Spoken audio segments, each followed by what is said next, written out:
Good morning, students. Welcome in online classes.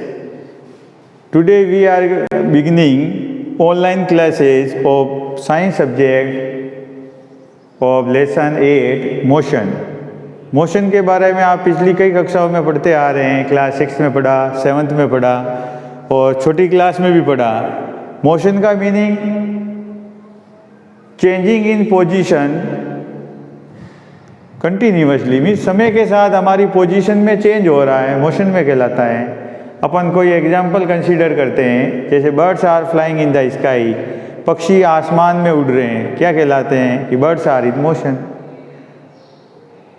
Train is coming on the platform, it means train is in motion. We know that the earth is also motion but we cannot feel। और कई बार ऐसा होता है कि कोई object motion में है तो हमको लगता नहीं कि वो ऑब्जेक्ट मोशन में है। I can say that object motion is an complex phenomena. Motion is a complex phenomena.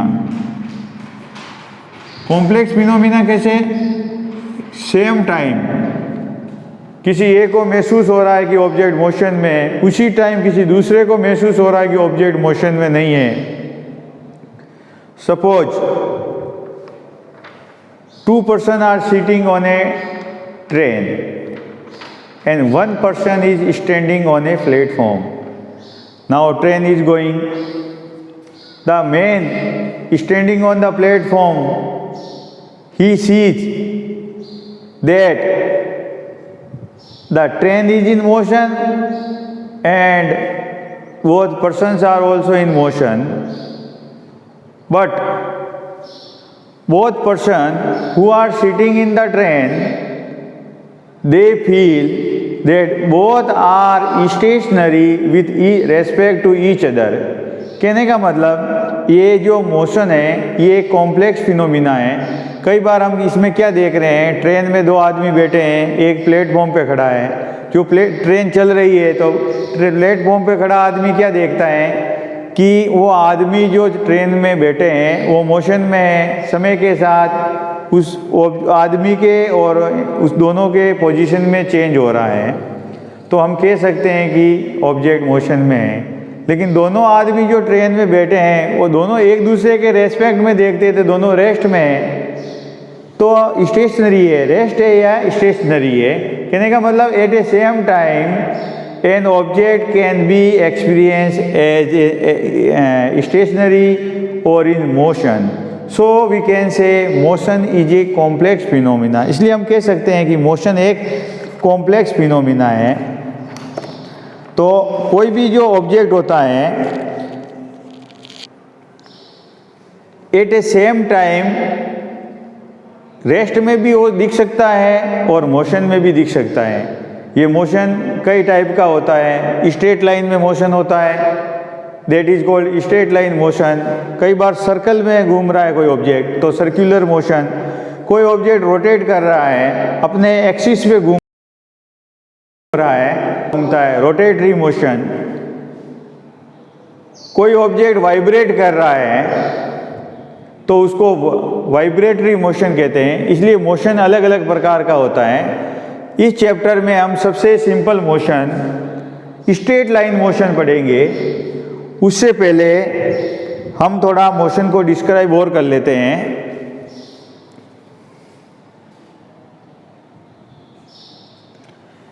मैं डेफिनेशन लिखता हूं मोशन की। An object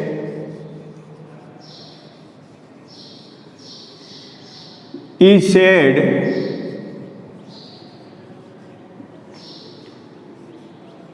to be in motion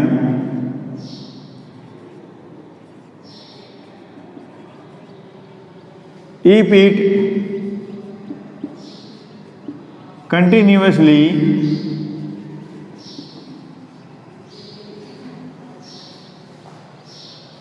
changes its position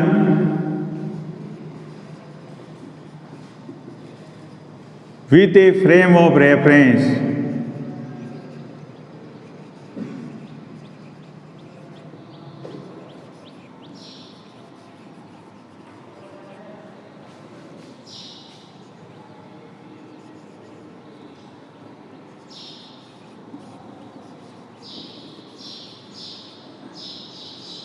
reference point. कहने का मतलब कोई भी ऑब्जेक्ट का पोजीशन किसी रेफरेंस पॉइंट के कॉन्सेप्ट से चेंज हो रहा है तो हम कह सकते हैं कि ऑब्जेक्ट मोशन में है। जैसे मैं एक फ्रेम ऑफ रेफरेंस के बारे में पढ़ता हूँ, frame of reference, frame of reference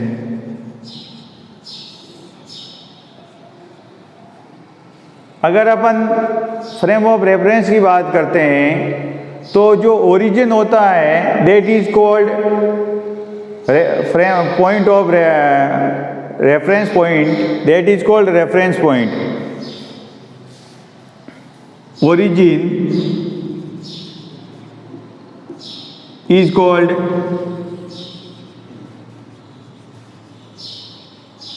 reference point.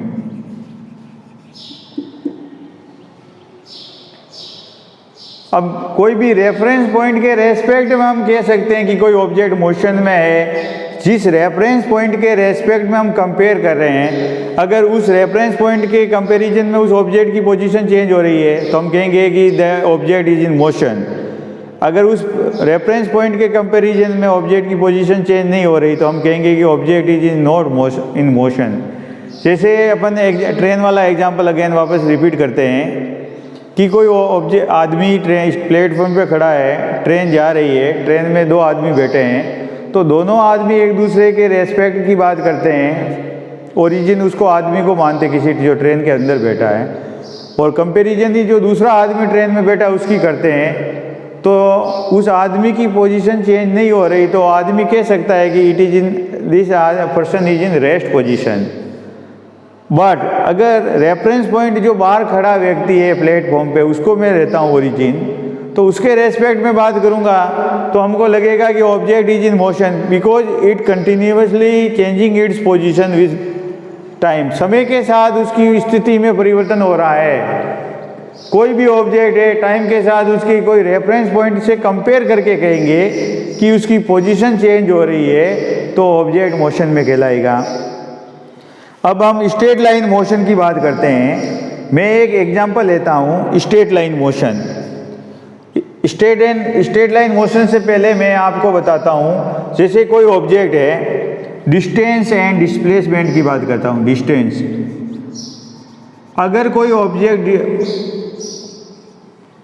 If an object is in motion it means it will cover a path, कोई न कोई एक रास्ता कवर करेगा, that path is called distance. कोई ऑब्जेक्ट अगर मोशन में है तो इसका मतलब वो डिस्टेंस कवर करेगा। डिस्टेंस कवर करेगा कैसे? कोई ऑब्जेक्ट जैसे यहाँ पर है, एक इंसेक्ट लेते हैं, एक कीड़ा ले लेते हैं या चीटा ले लेते हैं, जैसे कमरे में यहाँ पर है। अब वो देखते हैं वो घूम रहा है, घूम के ये यहाँ आ गया बी पॉइंट पे, फिर यहाँ घूम के यहाँ आ गया सी पॉइंट पे, या सीधा जैसे कोई ये चीटा यहाँ पर है, यहाँ बी पे आया, बी से सी पर आया, सी से डी आया। तो ये क्या हो रहा है? मोशन हो रहा है। समय के साथ पोजीशन चेंज हो रहा है। दोनों का frame of reference A point मान लेता हूँ तो ये जीरो पोजीशन ओरिजिन कहलाएगा। अब ये देखो इसका पाथ ए से बी गया, बी से सी गया। अब ये जैसे 10 सेंटीमीटर गया, ये 15 सेंटीमीटर गया, तो total length of path covered by the insect is 25 centimetre. I can say distance is 25 centimetre. तो डिस्टेंस की डेफिनेशन होगी total length of the path covered by an object. अब जैसे इसमें देखते हैं, ये जैसे 10 सेंटीमीटर है, ये 5 सेंटीमीटर है, ये 10 सेंटीमीटर है। तो ए टू डी कोई अगर इंसेक्ट गया है तो उसने कितना डिस्टेंस कवर किया? 25 सेंटीमीटर। तो डिस्टेंस की डेफिनेशन क्या होगी? Total length of the path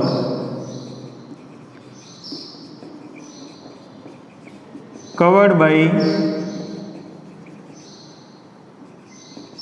an object।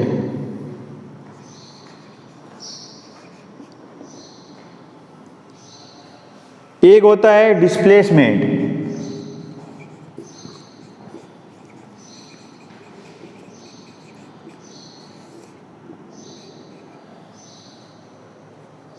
ये जो डिस्टेंस है ये स्केलर क्वांटिटी है। स्केलर क्वांटिटी का मीनिंग क्या रहेगा कि इसमें डायरेक्शन की आवश्यकता नहीं होती है, only magnitude is required, it is A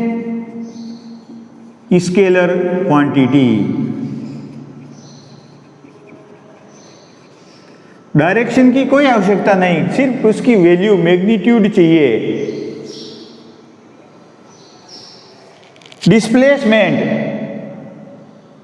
displacement किसको बोलेंगे? Distance between initial point and final point is called displacement. Distance between initial point and final point is called displacement. कोई ऑब्जेक्ट है, जैसे दूसरा मैं एग्जांपल कंसीडर करता हूँ, ये कोई एक यहाँ से रवाना हुआ, बी पे गया, बी से सी गया। अब मैं पूछता हूँ कि व्हाट इज द डिस्टेंस, तो डिस्टेंस ये कहलाएगा ए टू सी। ये कितना होता है? This is called displacement. A B और बी सी की टोटल वैल्यू को काउंट करोगे वो डिस्प्लेसमेंट नहीं कहलाएगा। डिस्प्लेसमेंट की डेफिनेशन होगा distance between initial and final point of an object, या initial position and final position of an object. Distance between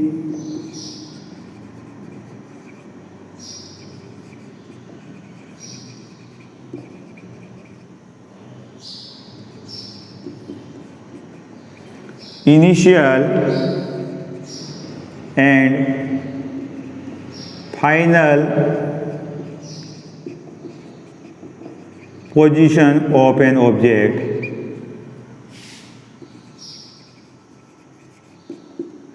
is called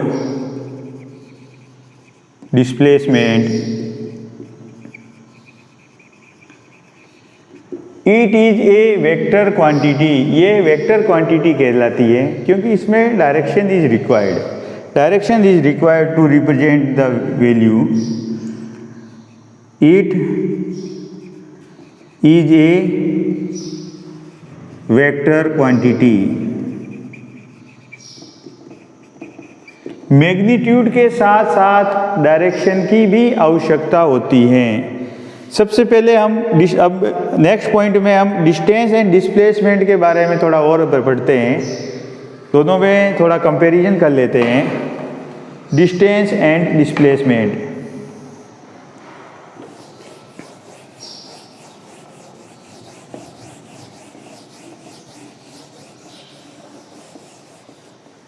distance and displacement.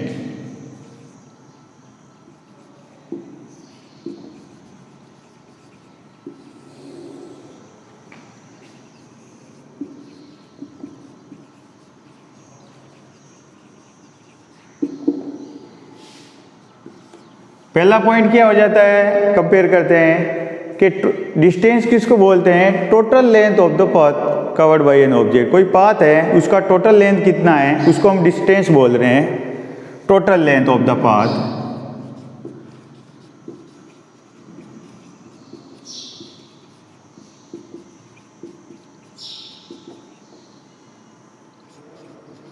Covered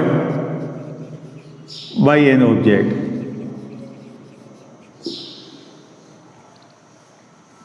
इसमें point हम क्या बोल सकते हैं? Distance between initial position and final position of an object. Distance between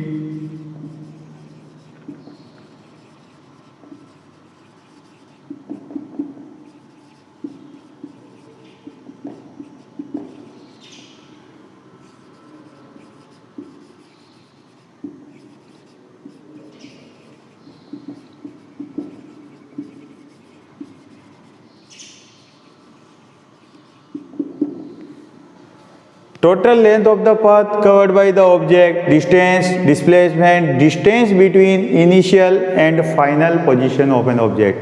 second point अपन ले लेते हैं, it is a scalar quantity, जिसमें दिशा की आवश्यकता नहीं होती है, केवल वैल्यू, मैग्नीट्यूड कहते हैं। फिजिक्स में जो वैल्यू होगा उसको मैग्नीट्यूड कहेंगे। तो केवल मैग्नीट्यूड की ही आवश्यकता होती है इसमें। भाई डिस्टेंस कितना कवर किया, 2 किलोमीटर, 5 किलोमीटर, ऐसा हम बता सकते हैं। तो हम क्या लिखेंगे, it is a scalar quantity.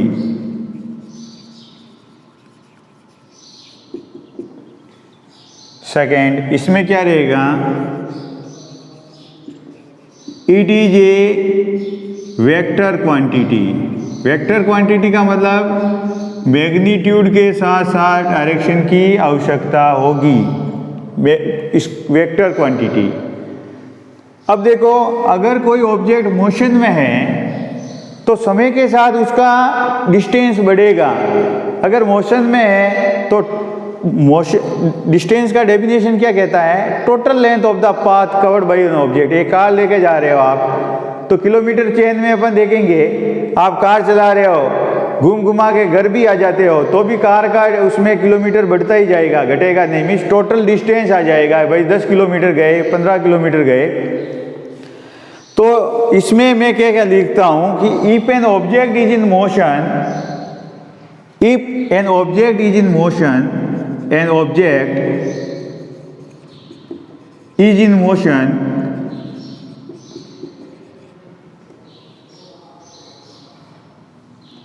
the distance would continuously increase.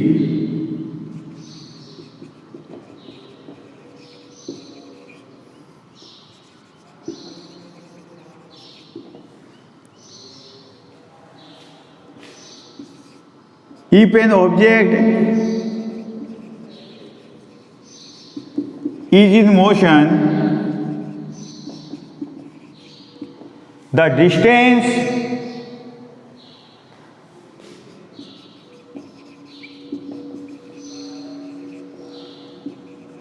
would continuously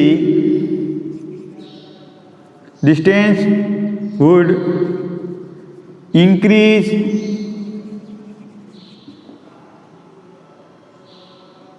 decrease और जीरो। अगर कोई ऑब्जेक्ट जहाँ से स्टार्ट हुआ हो वहीं आके स्टॉप होता है, तो किसी ऑब्जेक्ट का अगर initial point and final point same होगा, दोनों की वैल्यू सेम होगी, सबट्रैक्ट करोगे तो डिस्प्लेसमेंट जीरो मिलेगा। समय के साथ डिस्प्लेसमेंट या तो बढ़ेगा या घटेगा या जीरो होगा। कहने का मतलब, अगर स्ट्रेट लाइन मोशन है और continuously going, not moving backward direction, then displacement would also increase. But if the object would again turn to backward direction, it will decrease its distance, and if it reach to the initial position, then the displacement would be zero। कहने का meaning ऐसा है, समय के साथ distance तो बढ़ता ही जाएगा, डिस्प्लेसमेंट बढ़ेगा, घटेगा, जीरो भी हो सकता है। और अगर दोनों ही बढ़ते जा रहे हैं कंटिन्यूअसली और डिस्प्लेसमेंट पीछे नहीं जाएगा, तो डिस्टेंस और डिस्प्लेसमेंट बराबर होगा। लेकिन अगर डिस्प्लेसमेंट बैकवर्ड डायरेक्शन में आ जाता है, तो कहने का मतलब डिस्टेंस ज़्यादा होगा उस ऑब्जेक्ट का और डिस्प्लेसमेंट कम होगा। कभी भी डिस्टेंस डिस्प्लेसमेंट से ज़्यादा नहीं होगा, डिस्टेंस या तो ज़्यादा होगा या दोनों बराबर हो सकता है। तो मैं कह सकता हूं कि distance is always greater than equal to displacement.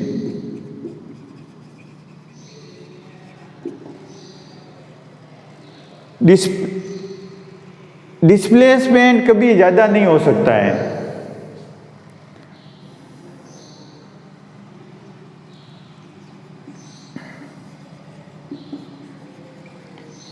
Displacement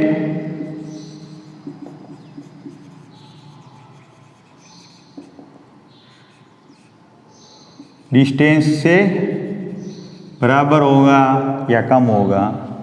इस तरीके से हमने कंपैरिजन कर लिया।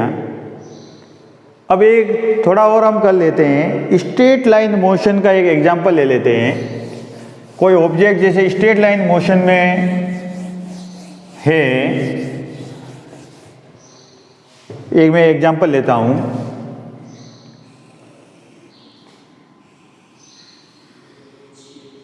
ये एक स्ट्रेट लाइन मोशन है, ये जीरो कहने का मतलब ओरिजिन है, ये ए, ये बी, सॉरी यहाँ लेता हूँ, जैसे ए यहाँ से ऑब्जेक्ट वापस यहाँ पर आता है, फिर यहाँ आता है, फिर यहाँ आता है, फिर यहाँ आता है। 10 centimetre 10 centimetre, I take in meter, 10 meter, 10 meter, 10 meter, 10 meter, 10 meter, 10 meter। अब कोई ऑब्जेक्ट है, उसका पाथ क्या है, ओ ए बी सी। कोई एक ऑब्जेक्ट है, उसका पाथ है, जैसे पहला एक ऑब्जेक्ट है, उसका पाथ ओ ए है, तो डिस्टेंस कितना होगा उस पाथ का, उस ऑब्जेक्ट का, सॉरी, डिस्टेंस हो जाएगा ओ, इनिशियल पोजीशन, ये ओ इनिशियल पोजीशन। अब मैं ओ ए पाथ का मैं डिस्टेंस चाहता हूँ, O A 10 + 10 + 10, 10 metre, 10 metre, 10 metre, 30 metre.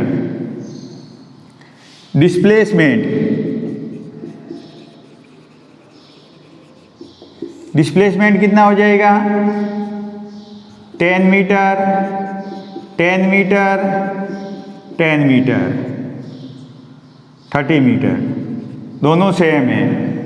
अब मैं नेक्स्ट एग्जांपल लेता हूँ, ओ ए बी सी, कहने का मतलब ओ से सी जा रहा, ओ सी, ओ से ए गया, ए से बी गया, बी से सी गया ऑब्जेक्ट, तो डिस्टेंस क्या होगा, डिस्टेंस में इसमें आप क्या ऐड करोगे, पहले ओ ए जोड़ो, फिर ए से बी जोड़ो, फिर बी से सी ऐड करो, ओ ए, ओ से ए जा रहा है, 10 10 10 30 मीटर। ए बी ए से बी 10 मीटर, बी से सी 10 मीटर, 10 मीटर, टोटल काउंट करो 50 मीटर। कहने का मतलब डिस्टेंस कितना हुआ, 50 मीटर। अब इसी ऑब्जेक्ट का मैं डिस्प्लेसमेंट फाइंड करता हूँ,